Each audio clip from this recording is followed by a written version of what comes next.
பிஸ்மில்லாஹிர்ரஹ்மானிர்ரஹீம். பிஸ்மில்லாஹிர்ரஹ்மானிர்ரஹீம். இப்போ நம்ம 14வது மக்ரஜ் படிக்க போறோம். சரியா? 14வது மக்ரஜ் என்ன? பா. சத்தமா சொல்லு. பா, மீம், மீம், வாவ். வாவ். இது இந்த 3 எழுத்துக்களும் 2 உதட்டுல இருந்து வெளியாகும்.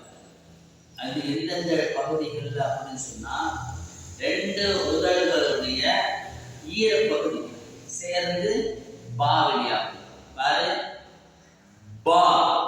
பா சொல்லும் போது உங்களுக்கு தெரியும் 2 உள்ள பகுதி தான் நமக்கு சேருது. அதான் உதடுகளோட ஈரப்பகுதி. 2 உதடுகளின் ஈரப்பகுதி சேர்ந்து பா. அதே 2 உதடு காய்ந்த பகுதி மீம். மீம் சொல்லும் போது கவனிச்சு பாருங்க. மீம் இதை பா கொஞ்சம் உள்ள கழுத்துன்னு சொல்றோம், மீன் கொஞ்சம் வெளியே சொல்றோம். வெளியேனா காய்ந்த பகுதி தான். சரியா? மீன். சரியா? 2 உதடுகளின் காய்ந்த பகுதி சேர்ந்து மீன் வெளியாகும்.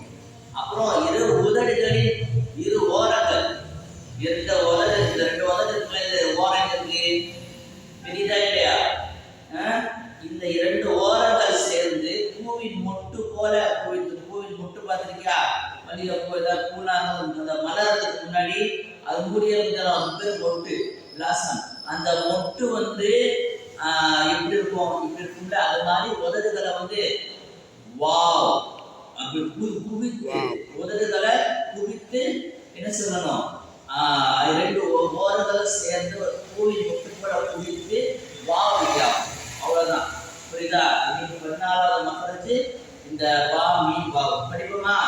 சத்தம் போட்டு சொல்லணும். பிஸ்மில்லாஹிர்ரஹ்மானிர்ரஹீம். பிஸ்மில்லாஹிர்ரஹ்மானிர்ரஹீம். 14வது மக்ரஜ். 14வது மக்ரஜ். பா, மீம், மீம், வாவ்.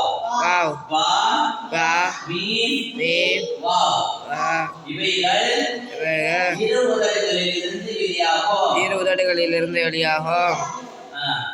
2 உதடுகளின் ஈரப்பகுதிகள் சேர்ந்து பாவும். வாவு. பா என்ற எழுத்தும். சரியா? 2 உதடுகளின் காய்ந்த பகுதிகள் சேர்ந்து மீம் என்ற எழுத்தும். 2 உதடுகளின் ஓரங்கள் சேர்ந்து உதடுகளை பூவின் மொட்டு போல குவித்து வாவென்ற எழுத்தும் வெளியாகின்றது. சொல்லி பாப்பா. இப்ப உதாரணம் ரொம்ப மெயின். எல்லா பாவத்திலும் உதாரணம் தான் மெயின். அது நம்ம சொல்ற உச்சரிப்பு கரெக்டா சொல்றோமா செக் பண்ணணும். அதுதான் நம்ம மக்களுக்கு படிச்சத அடையாளம். வா கரெக்டா சொல்லணும். மார்க்கறீங்க? சரி, ஹாய். வா பாரு. பா, பி, பூ, அப், இப், ஒப். இது அசைக்கணும். சரியா? இது அசைக்கணும். குத்துபு ஜட்டு சொல்லிருக்கோமா இல்லையா? ஸ்டார் போட்டுருந்தா என்ன செய்யணும்? அசைக்கணும் சொல்லியிருந்தோம். அதுல உள்ளதான் என்னது? பா. சொல்லுங்க. பா, பி, பூ. சுபார் சுன்னா என்னது? அசைக்கணும். அப், அப் சொல்லக்கூடாது. அப், இப், ஒப். சத்தம் போட்டு சொல்லுங்க. மா, மீ, மோ, அம், இம், ஒம். வா, வி, வு, ஔ, இவ், ஊ. சரியா? எழுதிட்டீங்க. இன்ஷா அல்லாஹ் நாளைக்கு வந்து படிச்சுட்டு வரணும்.